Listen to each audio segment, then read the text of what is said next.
Evening, everybody. This is discussion video for module 8. We're supposed to pick 2 questions out of the 5 with the addition of 5. So technically we're doing 3 questions.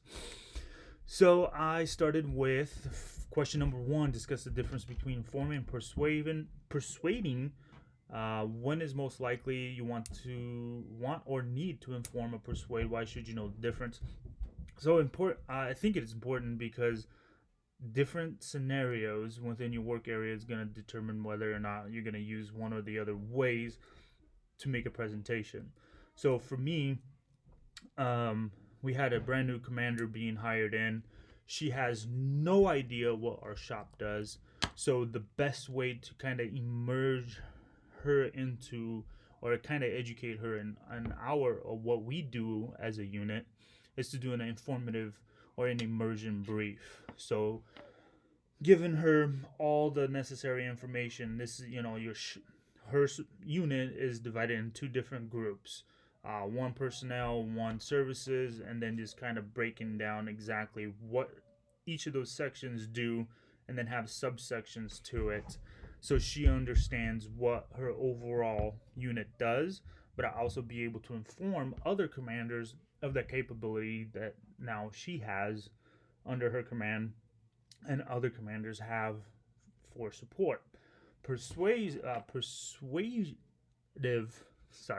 persuasive type of presentations are mainly for those that you're trying to get some type of course of action needed. You're trying to guide the person or the audience to a decision, persuading them to kind of go after what you think or what you recommend would be the best option.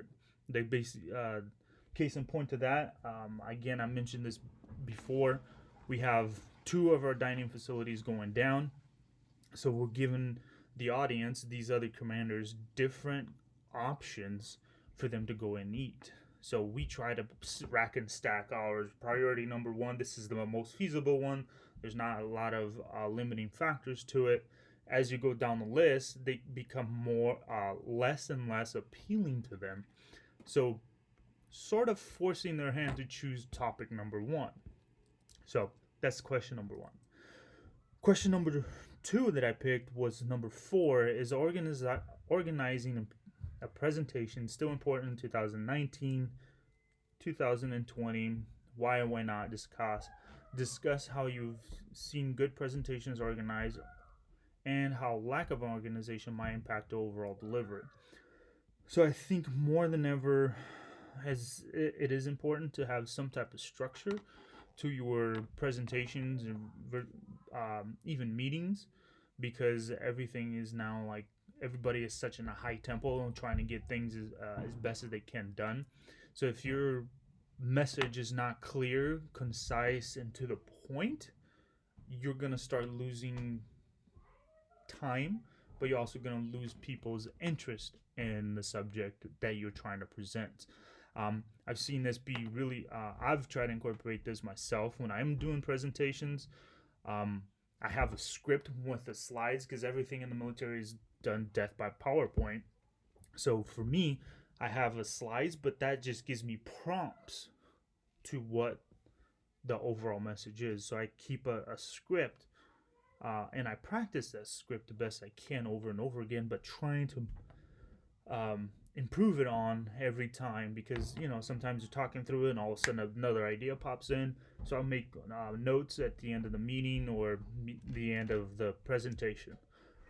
The lack thereof organizing ends up being just the opposite. You're losing people's interest. These people are forced to be in these meetings and presentations to begin with, so they really don't want to be there. So if you're kind of all over the place, throwing tangents and not really engaging with the audience, they're gonna lose interest pretty quick, and most of the time they're gonna be lost because there's no flow to the different topics, going from one topic to another. And then number 5, what is the overall approach presenting, be it a class or work, and how much of the information in chapters 11 and 12 have you used, even if you haven't used any terminology on the text. So that kind of goes back to my fourth one is I try to organize a lot of that stuff. And there was a table, I want to say it was in chapter 12, that gives you different ways to organize your presentation. And they had 5 different ones. Yeah, page 308 is talking about different patterns, organizational patterns that might help somebody. So I know I've used a couple of these, and it just kind of giving me bullet points to talk about it more over and over again. These might be helpful for a lot of people that don't know how to do them, or give you more insight of different things that could help you get to that point. But let's see, overall approach. I think overall, both chapters go over a lot of information as far as how to find research. Research was one of the biggest topics for me. Internal, external sources to validate and more your credibility on the information you're given. Kind of like the immersion brief with my commander is like, I'm not just gonna say based off my own experience, although you do want to have your own personal experience in it, but you also referencing sources where it doesn't seem like your commander is just random thinking of you, that you're just randomly pulling this information out of the cloud or whatever other terminology you want to use. So that's all I got, guys. I hope you guys have a good night.